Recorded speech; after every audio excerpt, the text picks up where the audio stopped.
We're about to do a session on AI for SEO, how to master AI-driven SEO through insights, tools, and best practices. So just very quickly, a little bit about us. We are Wagada Digital. We're a full-service digital agency, an award-winning one, in fact. It's been established now for 12 years. We have 24 team members across 3 offices in London, St Albans, where I'm zooming in from today, and also our West of England office in Cheltenham. We're a team of specialists with expert in-depth knowledge. But as I mentioned, we are a full-service digital agency. We offer digital and AI marketing, employer branding, website development, and we're HubSpot partners as well. If any of you are HubSpot users, we've got a fantastic offer that we're about to launch that I will go through with you a little bit later on in the session. But ultimately, we work with a wide range of B2B and also B2C clients and have extensive experience across a wide range of sectors. You can take a look at the case studies on our website and get a feel for the types of brands that we work with. But again, you'll be able to digest that a little bit more in your own time. And just before I hand over to Dee, our head of digital, our charity partner for this year is Youth Talk, which is an important charity supporting young people with mental health. And we've been doing a number of events this year. We've started to raise thousands of pounds. And obviously these webinars, this information, this content that we give you is completely free of charge. Please don't hesitate to scan that QR code. We will send a link in the follow-up, and I'll put something in the chat as well. Should you wish to donate, even any donation, big or small, goes a long way. It all goes into the pot. And later this month, we're actually doing a walk in Wales. We're venturing over the border. We're going to do some bonding. We're going phoneless. We're going to take one emergency phone. We're going to camp, a few of us from the team, and we're going to head out into the Brecon Beacons to help raise awareness and spread the good word of Youth Talk. So please don't hesitate to donate. Every donation goes into the pot and goes a very, very long way. Awesome. Perfect. So I'm now going to hand over to Dee. Perfect. Thanks, Dan. So a little bit about me, guys. I am a Yorkshire woman, born and bred, so you will get that Yorkshire twang throughout the next couple of slides. Paul, I just saw, was that a cringe moment, or was that a thumbs up? Thumbs up. Nice. Love that. I am a big travel lover. I'm a cinema buff. I love going to the cinema. I even go on my own, which is really sad. And I'm a massive animal lover. But enough about my Hinge profile. I am also head of digital here at Wagada, with around 10+ years of marketing experience, 8 of which of those has actually been at Wagada Digital. And I have kind of a real specialism in SEO, kind of technical SEO really as well. But ever since, the release of ChatGPT, which was back now in November 2022, I've kind of developed a real keen interest in AI and how that can improve our agency's efficiency, but also decision making. And in that time, I've worked really hard to try and champion AI adoption at Wagada and within the team, along with Luca, who I will intro himself now. Hello, everybody. So I am Luca. I'm based in the St Albans office here at Wagada, and I am our level 4 marketing apprentice.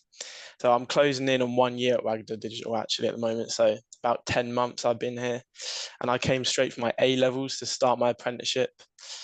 I've been sort of, I view marketing through a creative lens, and, I have a growing passion for how AI can be used to accelerate growth in business. So yeah, I've been championing AI as well alongside Dee here at Wagada. So awesome. Yeah, connect with me on LinkedIn to sort of follow me on my journey. Perfect. Thanks, Luca. So I think initially, to put it out there, much like with any profession, I truly believe that, your AI marketing is only as strong as the training that you put in and really the exposure that you gain to it. So interestingly, this quote from Botco, 50% of marketers consider training the most significant roadblock to adopting generative AI. And, as I said, Luca and I have done a heck of a lot of training and testing, not only for our agency, but, also helping clients too. So, delivering AI training courses, helping them get up to speed and adopt AI. And, we're seeing a lot more clients come to us now wanting to take advantage of what AI has to offer. So on that, what will you learn today? So one, just to break it down, what exactly is AI? Sometimes it can be quite a scary concept, but when you break it down, it's actually quite simple. How can you leverage AI technology to perform SEO tasks better? So we'll be looking at kind of two core AI elements, which is language AI. We'll be looking at some key new kind of ChatGPT tips and tricks. And also Luke will be chatting you through Midjourney, which is a really great image AI generation tool. But also, you're only as good as your prompt, and it's quite interesting some of the chats coming through about the prompts. So we'll be telling you how to craft the perfect prompt, and also really interesting, towards the end of the slides, we'll be talking about Google's use of AI and its new AI overview search experience, and what impact will that have on SEO as we know it now, and what also can you do as a business to succeed in the AI search era, because things are changing a heck of a lot. So what exactly is AI? As I said, often it can seem like an abstract kind of sci-fi-like concept. But really, when you break it down, essentially in marketing, it's just the process of making machines smart. So what do we mean by machines? That's, all the software, the platforms, the tools that you guys use in your job every day.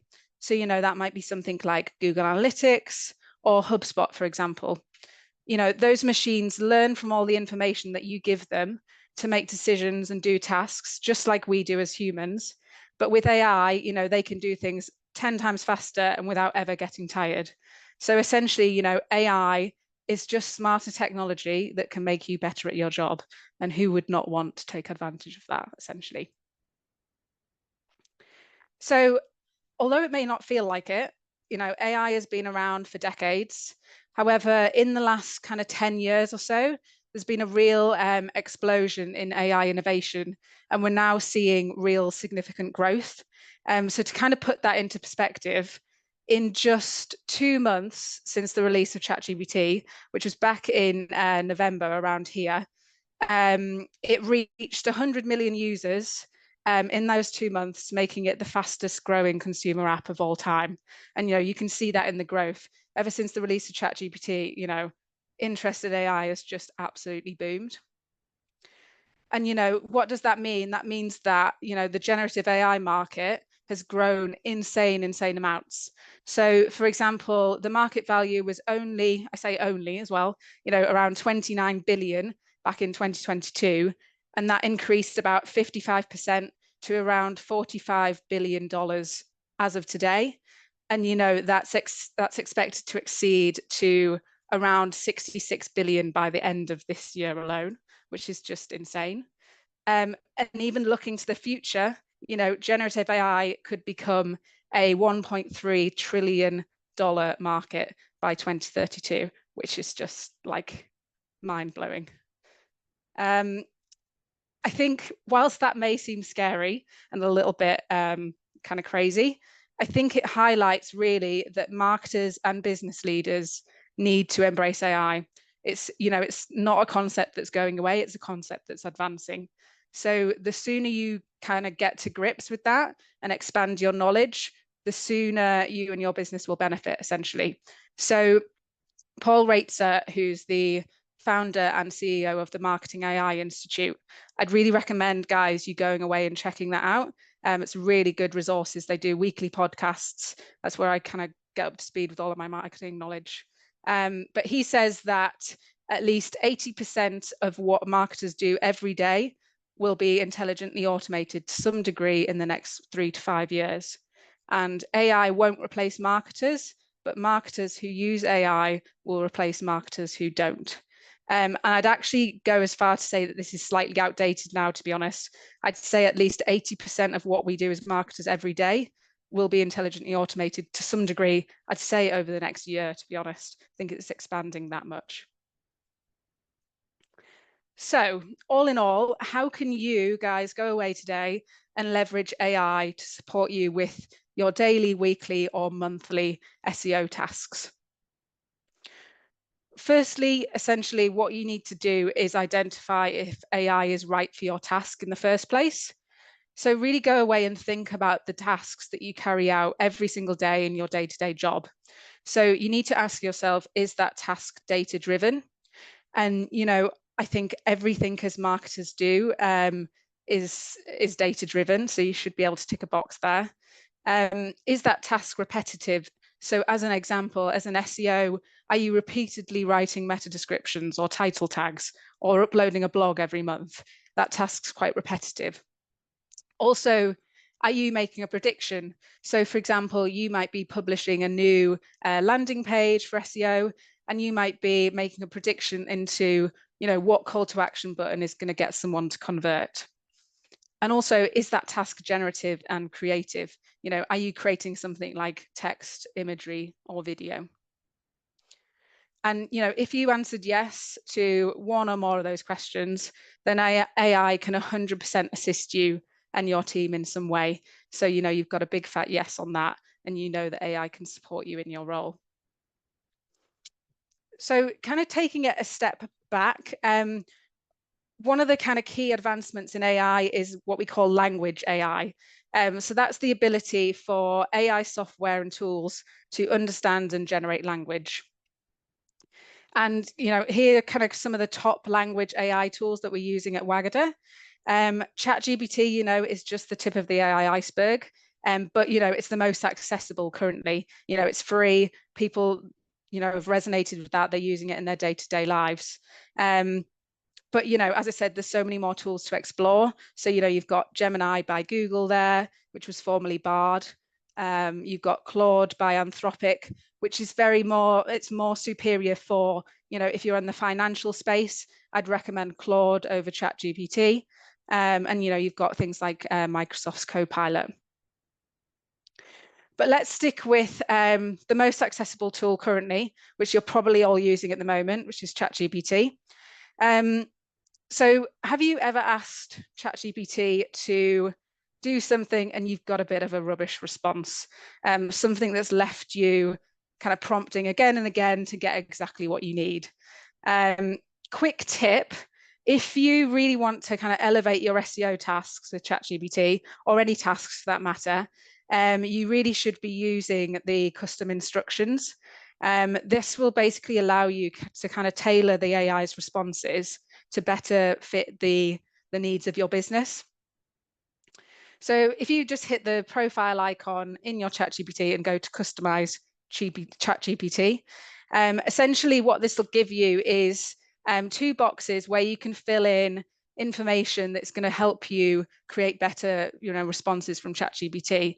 So in the custom instructions box, you know, add things about your business.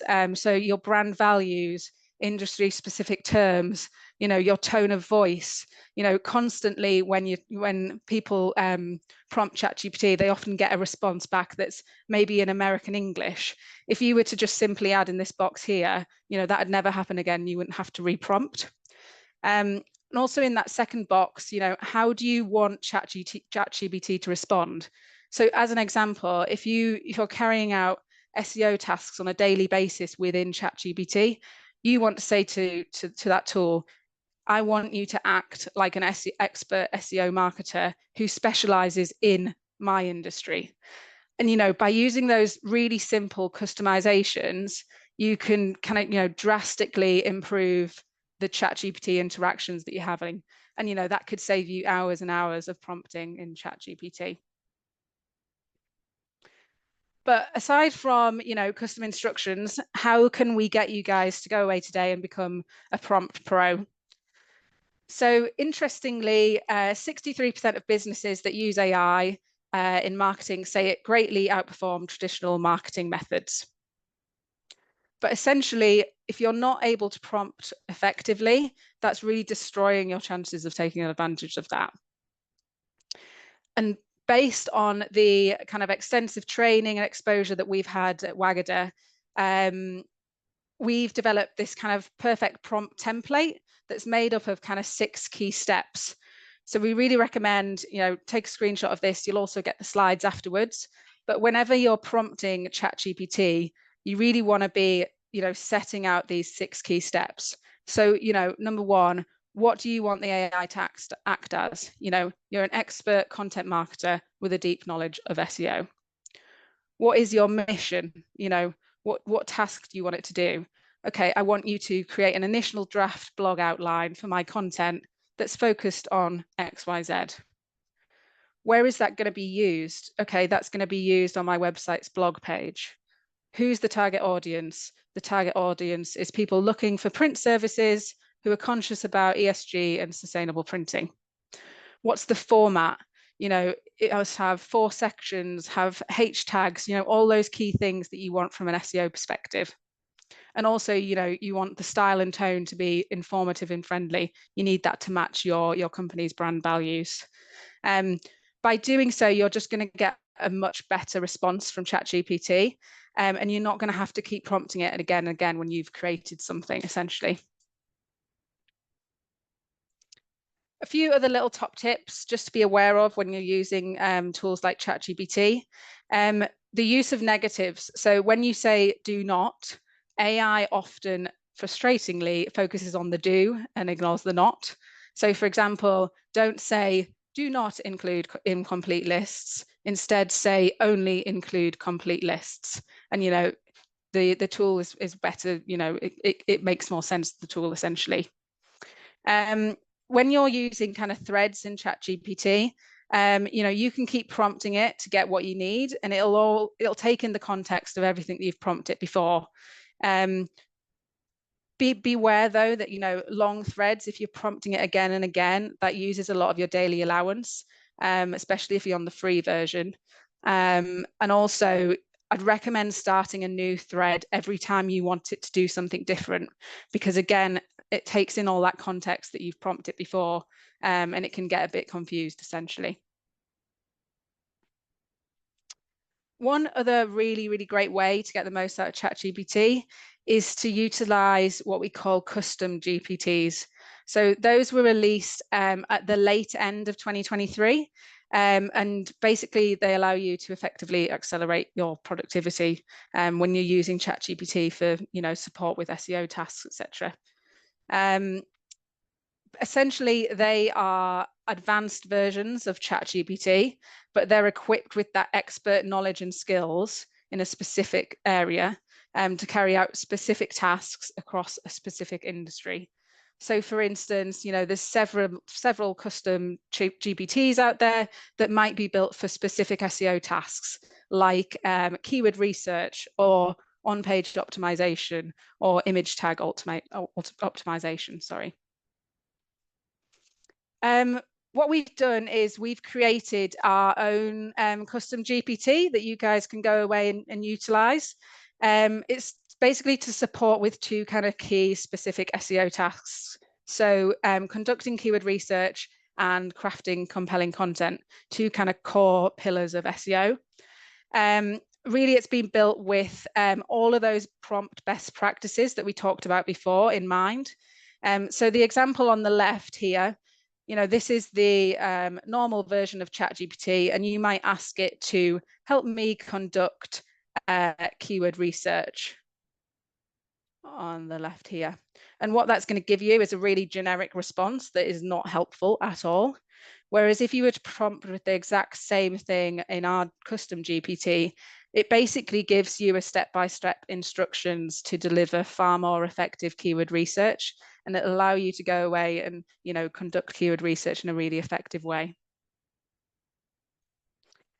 So if you really want to supercharge keyword research content efforts, I'd really recommend going away and utilizing that custom GPT. We've really been helping to support clients heavily in that area. So, setting up custom GPTs specific to their business and their needs. But, language AI is just really the beginning. So now I'm going to hand over to the lovely Luca, who will be chatting you through the concept of Vision AI. Thank you, Dee. Thank you, Dee. So we're going to start off with what is Vision AI. So essentially, it's the ability for AI software or tools to see and understand things, as well as generating images and videos. So Also, if you haven't already noticed, the majority of the images in this webinar have been created with Midjourney. So yeah, just a little Easter egg there. And we're going to start off with a little game. I've got 3 sets of images here, and I want you to guess in the chat which of these are AI generated. So this is the first one. And the second one, which this one's quite a difficult one actually. I'm not sure. And the third one right here. See, so got a lot of 1s and 2s. Give people some time on this one. I thought this one was quite tricky actually, but yeah, maybe we can go back and just see the other ones quickly, and then maybe you can put them in like all together, like 1, 1, 2 or something like that. Shall I show the answers? go for it. Yeah, so of course the second one, Dan, unfortunately is not AI. Not that good looking, Dan. And yeah, I'm Only in sorry my about... wildest dreams am I as good looking as number 2. And yeah, the third one, unfortunately, both of these iced coffees are not real. They were both created with Midjourney. So obviously, as we just heard from Dee, language AI was the first to advance in the AI space, and now it's being followed by vision AI, specifically image generation. And now the capabilities of these tools are advancing rapidly. Some of the tools that we've been using here at Wagda: Adobe Firefly, which is part of the Creative Cloud package, Runway, Midjourney, we've been using a lot, and OpenAI's DALL-E. We're also now seeing video creation tools like Sora and Runway who are developing quite quickly in the space, and there's already been quite a lot of really creative uses of these tools online. So next, what is Midjourney? Essentially, the function of Midjourney is clear. It's a visual AI tool used to create images from text prompts, or as I like to call it, the genie's lamp for your imagination. So yeah, you can quote me on that one, guys. I think it works well. But yeah, now we're going to go on to prompting with Midjourney. So I'm going to show you a bad prompt. So of course, it's a bad prompt. When I was creating my real versus fake, I wanted to create a realistic looking pizza for my game, not a painting or a studio quality photo, which you can see the first one there looks very like almost too professional in a way. And yeah, as Gordon Ramsay, it's generic, uninspired, and poorly executed. So you might be asking, how do you actually prompt in Midjourney? And a lot of people might think that it's as simple as just putting in a pizza or whatever you want, and realistically what that's doing is it's telling Midjourney to just roll the dice and give you whatever it thinks you want. Mhm. Now we're going to go on to a good prompt. So an effective prompt can be built in a million different ways, but for this specific one, I wanted a pizza that looked like it was taken by someone on Instagram or something like that. And even though this prompt isn't long and in depth, it provides the necessary context to create a specific and tailored image. So as you can see, some nuances that I put into this prompt was an amateur photo from Reddit, which is a social media platform, and I wanted it to be taken with an iPhone 15 Pro. So as you can see, these look like they're a lot more user-generated images compared to the previous ones, which were sort of like artwork and something that looked like it was made in a studio. And at the end of the day, this is why you really want to be prompting effectively, and it's to achieve a specific objective or goal. So here are a couple of examples that demonstrate how effective prompting can significantly improve the impact of your images. So the first goal I sort of came up with was to create an image of a parakeet that could be used on National Geographic. So if we go next, here are 2 examples of different prompts. One of them obviously provides a much better output for what I want from the image.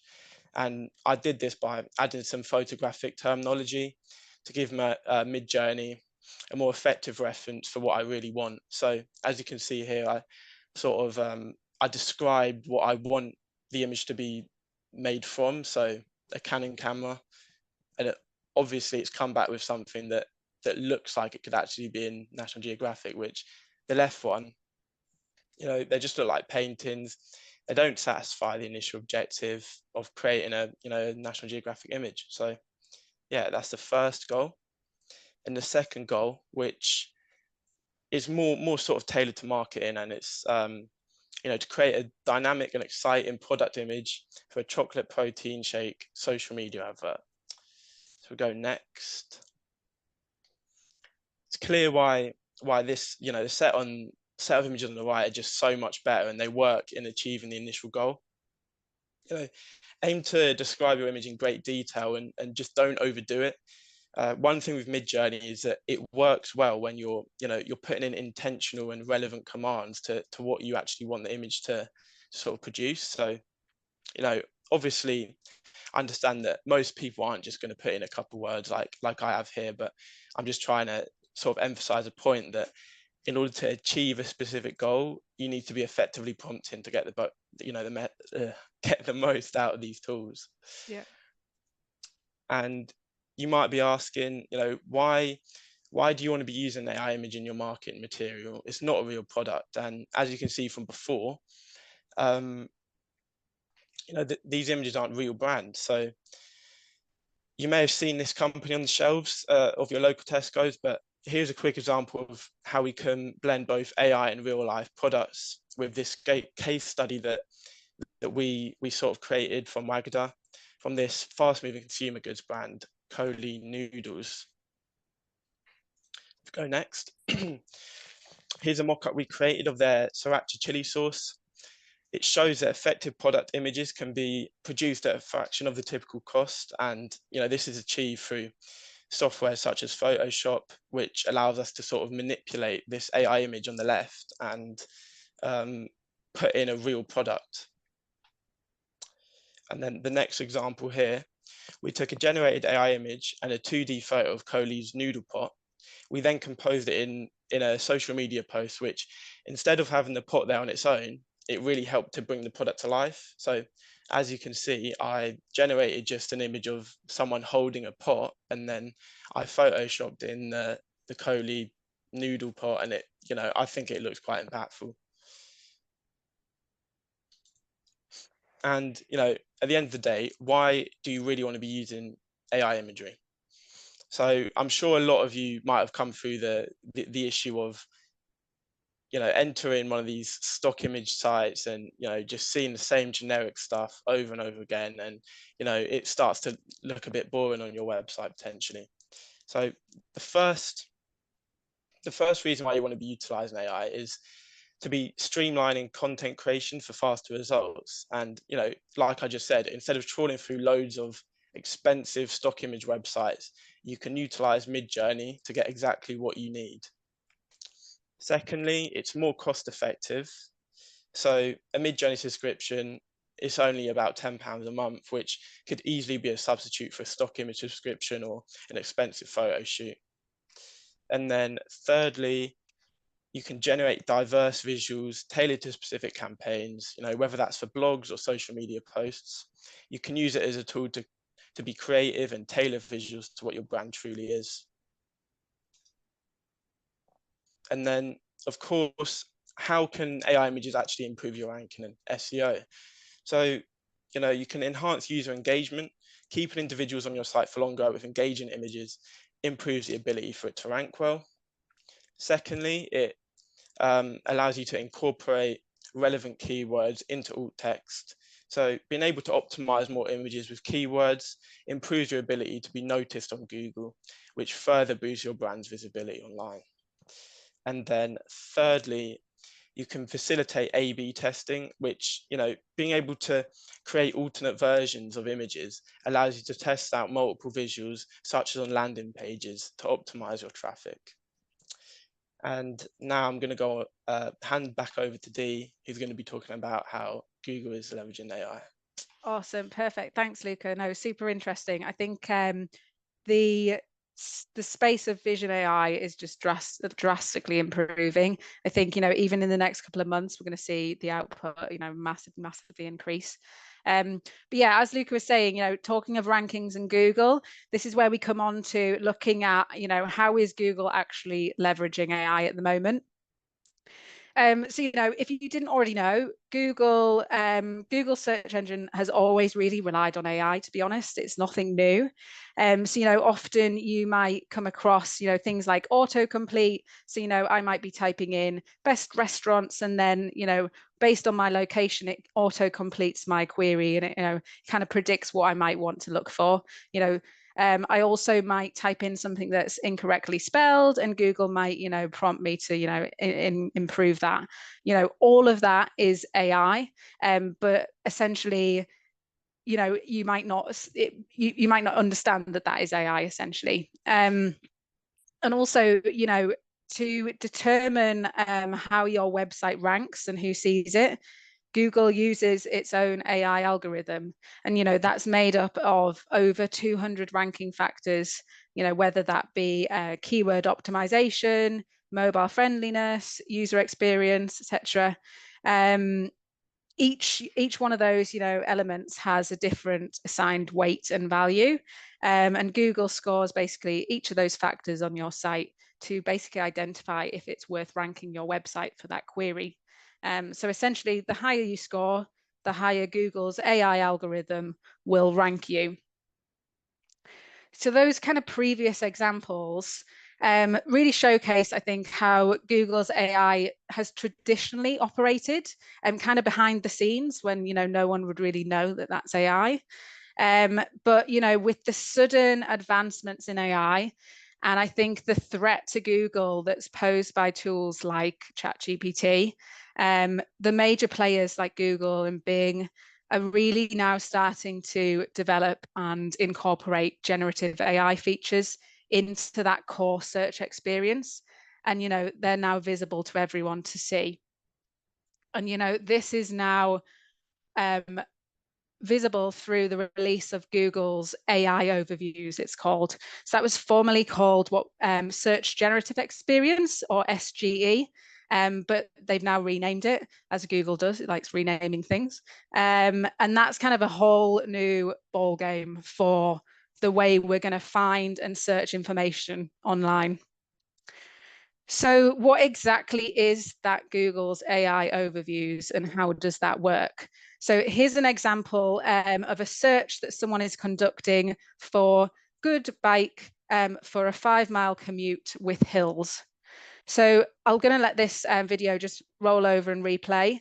But essentially, this AI overview is the purple block at the top that's summarizing the query in that box.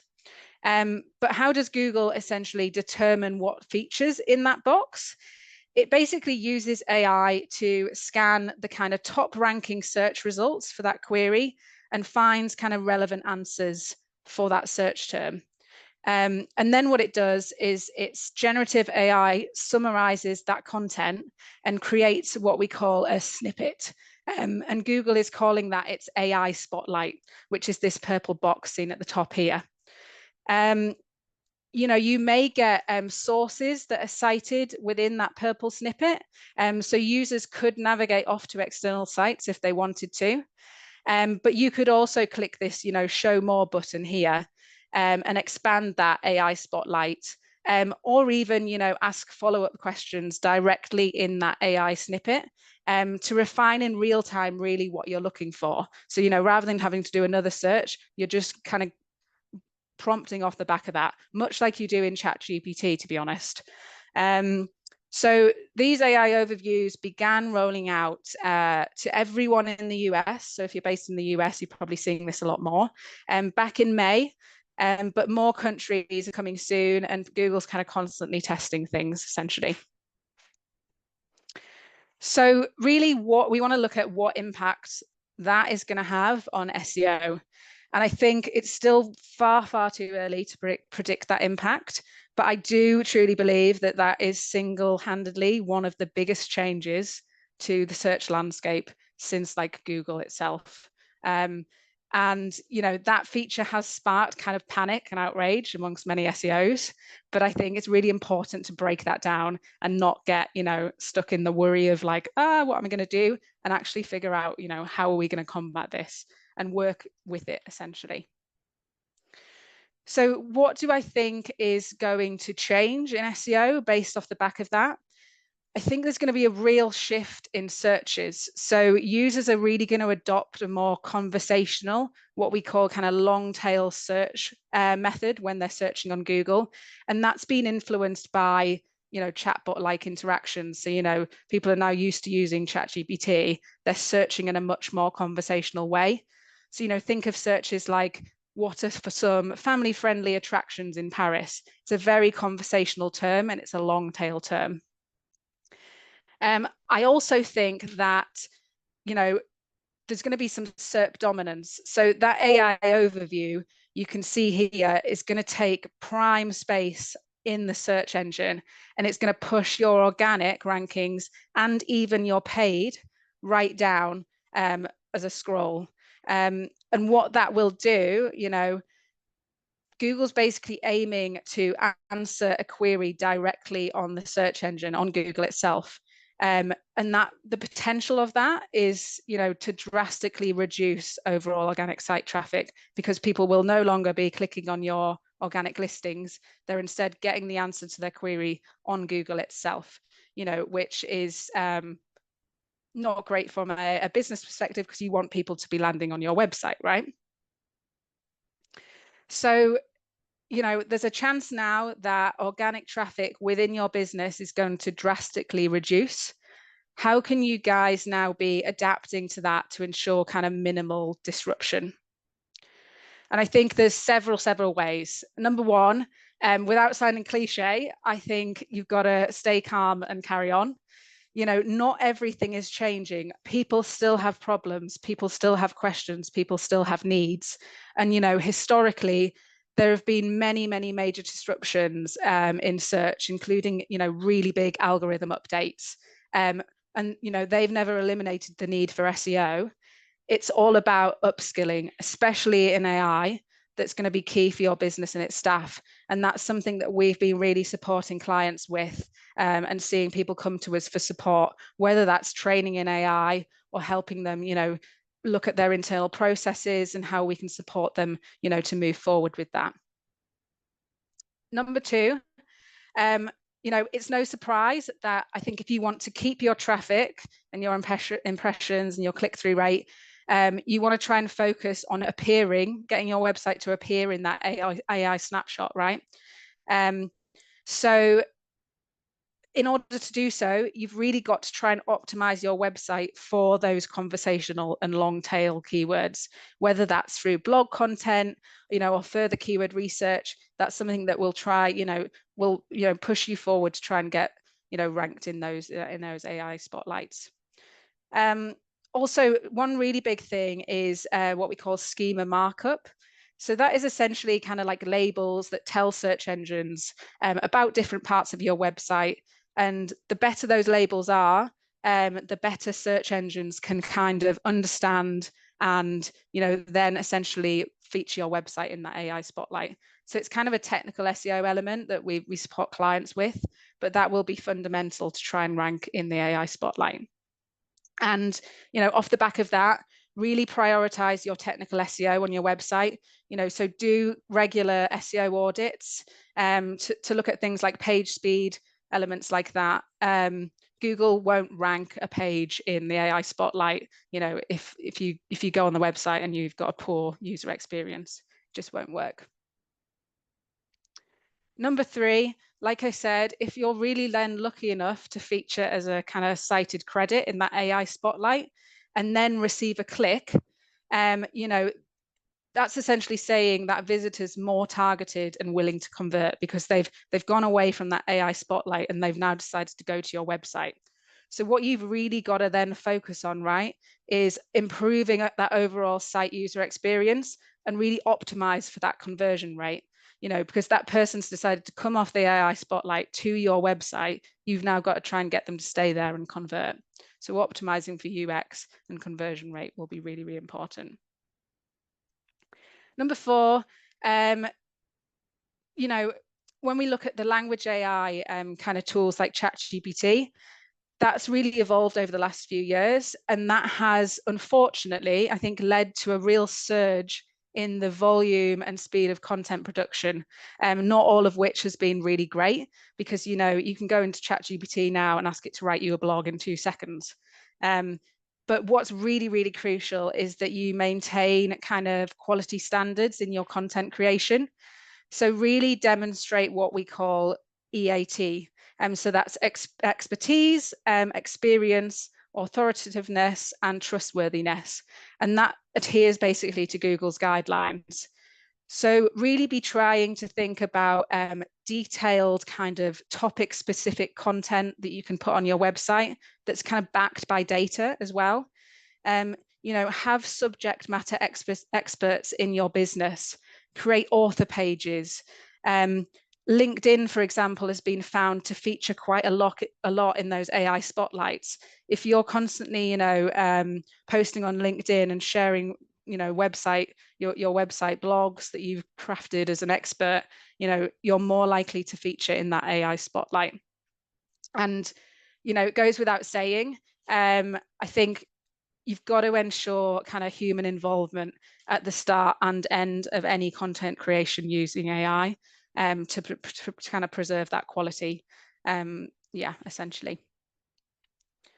So number 5, I think you've really got to stay vigilant about new algorithm updates and changes to how, you know, search engines like Google are assessing content for, you know, quality and originality.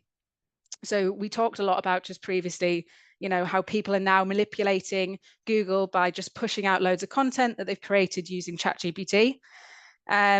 Google released a March algorithm update, which was actually aimed at penalizing sites that have manipulated its algorithm with AI generated content.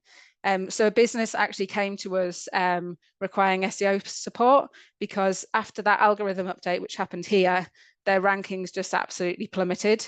So, you know, we had to decide, you know, what have we got to do to fix that? And, you know, following that, we've been able to kind of turn that around, and rankings are kind of back where they were. But, you know, you've really got to remain kind of vigilant about any algorithm update that happens. And there's actually a really big algorithm update we're on the cusp of that at the moment, and we don't know what that's going to be. But I assume that, you know, because AI is moving so rapidly now, Google's going to constantly be picking up on how people are manipulating things with AI. Sorry. So I think as well, finally, if Google's AI overviews are essentially taking up more and more space on page 1 of Google, you've really got to think about your bigger kind of real estate across various platforms. You know, Google is only one part of a user search and user journey, essentially.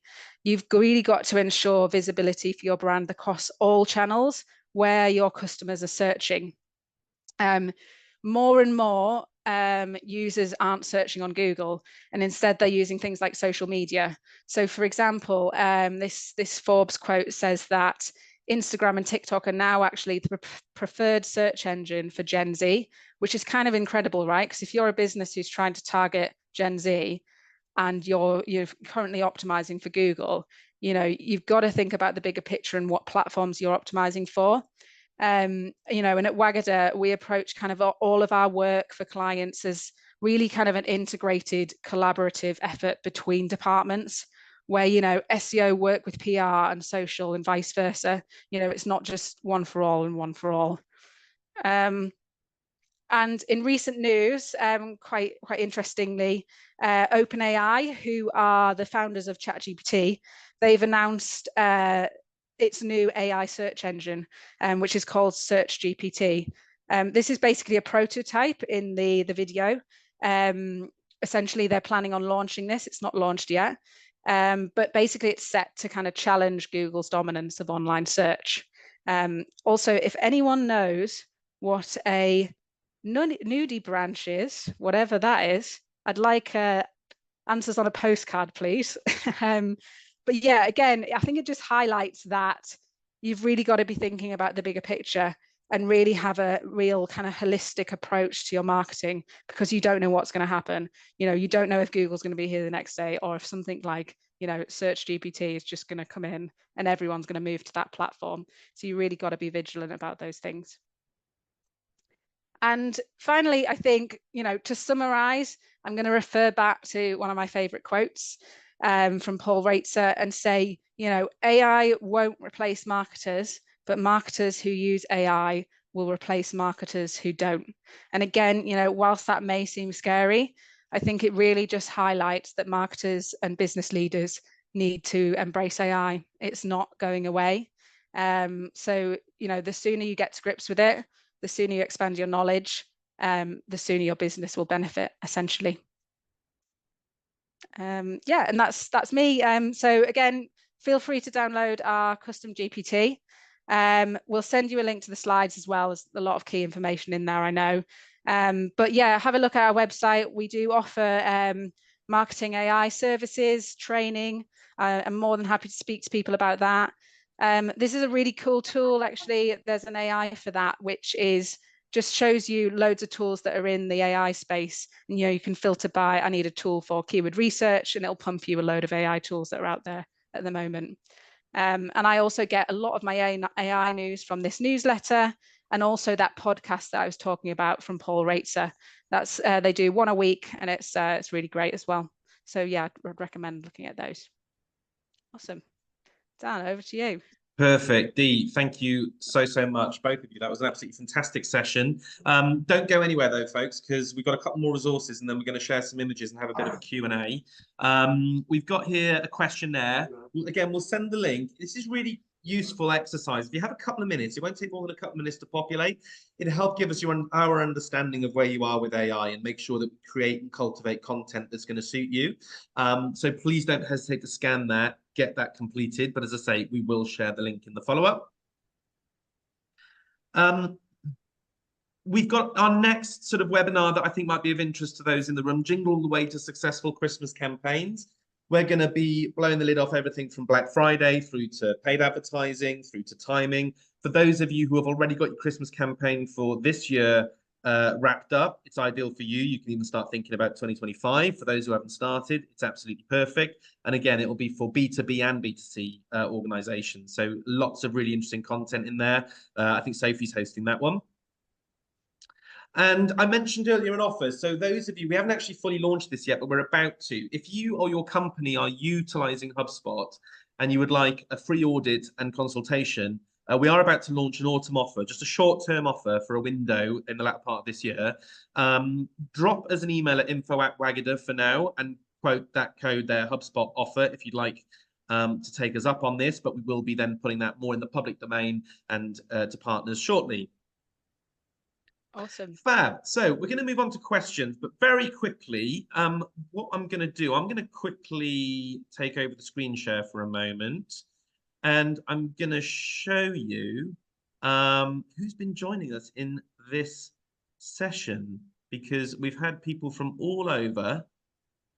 So who have we had joining us? Let me know. Give me a thumbs up if you can see my screen. Can you guys see Midjourney? Luca, D, can I just get a thumbs up? Have we got that coming through? Yeah, fabulous. I can see that. So. Yeah.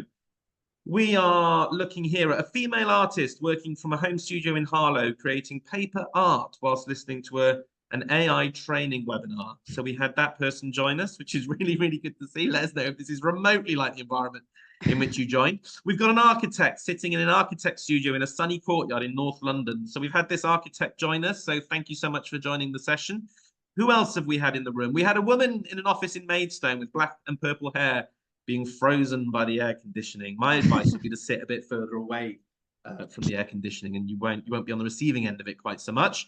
I quite like this one actually. A busy care home marketing female multitasking in the office at Boreham Wood to learn more about AI. Let us know if this is even remotely like you or where you were joining us from. We had a woman sat at her desk. I like this one. In an 1820s listed building, looking engaged in a team Zoom. She sat behind a sash window with sun coming through. She has brown hair and a striped blue and white jumper on. She's not in the 1820s, though. It is 2024, mid-August. And if AI knew mid-August in 2024, yeah, we don't get a huge amount of sunshine, just lots of rain. But no, all good with that one. We had a bearded man. It's very stylish, this one. There was a few options for this one, but we had a bearded man in an office converted from a Victorian house on a leafy road. Definitely got the leafy road coming through there. I can see a bearded man nodding in the chat, so that's all good. That's all good. Almost uncanny resemblance to both your environment and general aesthetic. A marketing exec lady working from home in St Albans, multitasking, making a peanut butter sandwich and watching a great AI webinar. I wouldn't advise making the sandwich on the keyboard, though. But that's obviously what we've got here. A female marketing manager sitting in front of her PC through the window. Behind her, you can see a fortress on an elevated mountain in Germany. From the distance. And then finally, one I put in here, a B2B SaaS marketer perched at a desk in a second bedroom in a house in southeast London with wet hair, as couldn't face using the hairdryer after working out this morning. And what I like most about this image actually was the detail, because obviously when she sat down, her hair was absolutely soaking, because half of it has ended up on the desk here. So again, I advise you keep that away from the keyboard, health and safety and all that. But there we go. Thank you so much for taking part and getting stuck in with that. Some fun prompts showcasing where people have been joining from and what they've been doing. Alexandra was saying that the top bun was on point in that AI image. Prudence says it's as if you were really there. And Sarah has highlighted their incredible images. Genuinely, though, some of those are quite incredible, especially when you look at them at a glance. And I didn't even manipulate, refine, improve. And interestingly, when I was giving talks on AI, almost this time last year, 10, 11 months ago, one of the biggest things I was saying was look out for hands, because AI just couldn't get hands right. You'd look like two fingers, or even if that wasn't, what your hands look like. And or it's just sort of pixelated and sort of now, trust me, I looked at every single bad as well, weren't they? Teeth bad, yeah. I looked at every single hand in that photo and pretty good. So that just shows the pace of progress. It's more about what things are going to look like in a year. Now then, I'm conscious of time. We are going to stay for a few minutes afterwards for those that don't have to rush off, to make sure that we can give you that opportunity for Q&A. We had a question come through during your session, Luca, but I thought we'd tackle it now if that's okay. So it's to both of you, really, if anybody wants to jump in first. Somebody posed the question, why use Midjourney specifically? We talked a lot about Midjourney. Obviously, it's not the only image generation tool. Does it come down to cost? Does it come down to ease of use? Does it come down to output integration? Dee, Luca, thoughts on choice of tool and why? Yeah. Well, to be honest, we've sort of found that Midjourney is the most advanced what it is at the moment compared to some, the Adobe one. We found that Midjourney is the best. We are also looking into Stable Diffusion, which I actually didn't mention on the webinar, but it's definitely something that can generate more, hyper personalized images, because you can put in your own reference, like a massive pool of reference images from your own data. And actually, one example of that is PSG, the football team, actually used Stable Diffusion for their kit launch, and they actually inputted loads of photos of their players, and they were able to get a really, really realistic output. So yeah, Midjourney is, for us, it's definitely much more time effective. Also, it doesn't use like anywhere near as much compute power. Like, that's the one issue with Stable Diffusion, is you need like a lot of RAM for that. So yeah, that is something that we definitely want to look into. But yeah. Fab. I had another question come through as well earlier privately about the risks and kind of risks of using AI imagery. I know that's a pretty broad question, but any thoughts on that in terms of from a copy or a content perspective, but also from an image perspective, and the risks about, how we use AI generally speaking? Definitely. I think that's one of the biggest questions I get, to be honest, when I do AI talks. People are quite scared to use AI. In terms of, cyber related issues, privacy issues. I think that's one thing that you've got to be aware of, when you're using AI. I've done a lot of talks previously. It's probably worth checking out our resources on our website, actually. But around, when you are using AI tools, we've got a list of questions actually that, you should be asking vendors before you actually go away and use a tool. A lot of what we talk about at Waggadah and what Luca and I have kind of been championing is also, you know, having policies internally. So, you know, your staff aren't just going away willy-nilly and, you know, signing up to tools and putting all your business data in there. You know, that can be quite scary. And you've really got to know about, you know, how is that tool using my data? And is there potential for other people to get hold of that data? That's super important. But maybe, Dan, you know, that questionnaire that Dan showed earlier, it'd be really cool for us to create resources around that. You know, we can give you tools around, you know, what questions should you be asking vendors when you're looking at new AI tools. But yeah, I say definitely, Dan, you know, risks around cybersecurity and like privacy, essentially. Yeah, no, thank you for that, Dee. I think you're spot on, and I think it's like when you utilize any tool, you know, within a company, you've got to consider who's using it, what's going in there, what information you're sharing or what you're doing, and treat AI in exactly the same way. A couple more questions, so we are going to keep going. Somebody asked me earlier about kind of photography and the role of photography within this. This is a private message within this this space, and I think what's really interesting, especially now, is how we can cross the two, right? So Luca, what was fascinating was about how you were able to elevate photography or utilize photography, and then, you know, utilize AI to comfortably adapt the output. Any thoughts on that sort of integration really and the role? Because obviously there is still a strong role for real imagery, human-based imagery, product-based photography, and making sure that that is done very, very well, and then being able to use AI to elevate that in the same way that for years we've used kind of image editing tools and that side of things. So any thoughts on that and the relationship between kind of, I guess, real life photography and an AI? It's quite an open question, but somebody was just asking about the role of photography in this. Yeah, definitely. One of the main things that I've been sort of looking into is combining the use of AI with, you know, your own content, because at the end of the day, I don't think anyone really loves the idea of, you know, the internet just being spammed with AI images. You know, you want to make it unique, you want to make it your own, and that's one thing that I've definitely been looking into. And also, just sort of to go back to the point about copyright and stuff like that. One thing that I would recommend doing is reverse image search in your mid-journey images in Google, just to check that, you know, there's a possibility that an image looks very, very similar to something that's been copyrighted. So that's one thing that I'd recommend, just to make sure that you're sort of covering yourself on that basis. Definitely. There's it was interesting, Luca. I can't remember which tool it was, but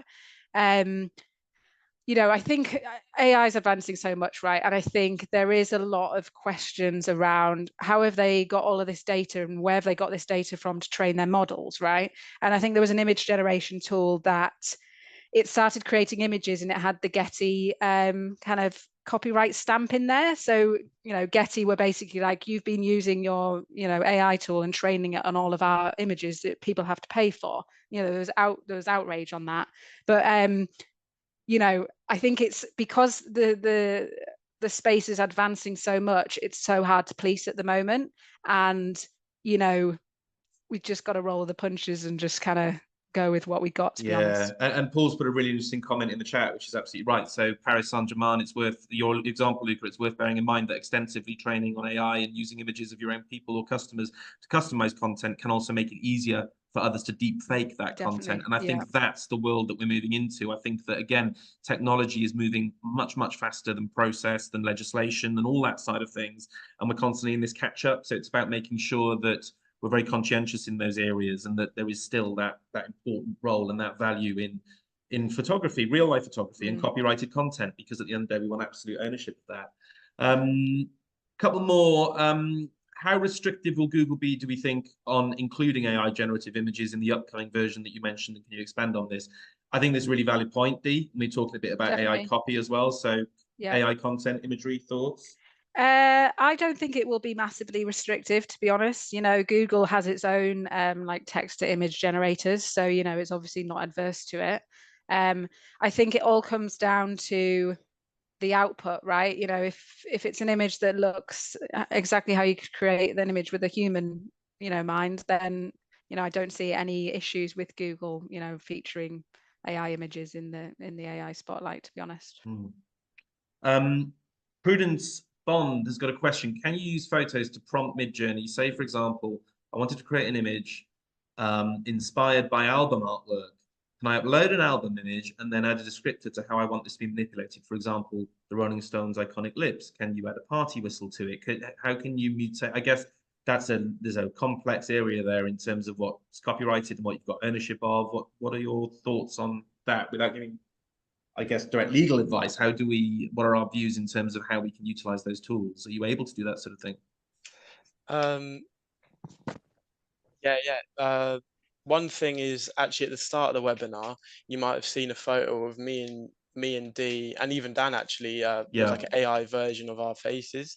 And how we did that actually is we put in images of ourselves into Midjourney, and it used it as a reference to produce like a Pixar version of our faces. So yeah, that's one of the really powerful things in Midjourney is you can upload images and actually use them either as like sort of what they call a style reference, so it will replicate the style of the image, or a character reference, which would reference the character. So like you as a person, it will reference that when creating the image. And what you can do is you put in your prompt as it is, and then you can add the references in, and yeah, you could do exactly what you're doing. And I'm not sure about copyright, but yeah, because that's a whole different conversation, isn't it? But in terms of the ability to upload imagery, if you've got ownership of that imagery, if you've got a photograph of yourself, you can upload that into there and you can utilize that.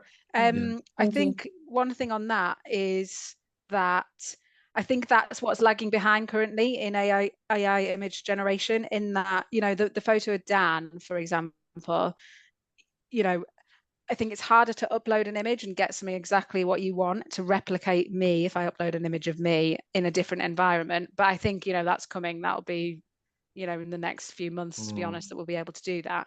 But like, I think it was Paul who said, you know, if you see some deep fake videos of me going around the internet now that I'm in Midjourney, then, you know, disclaimer, it might not be me. But yeah, I think you've got to be a little bit wary of that, to be honest, as well. Wonderful. Any final questions? No? Dan, I'll put my LinkedIn in the chat, but you know, any questions that you want to shoot. Yeah, go for it. Dee, if you want to, go for it. Perfect. If you want to do that now, I'd really appreciate that. Yeah. Lovely. Thank you so much. Right, listen, folks, it's been a really great session. Thank you so much for joining.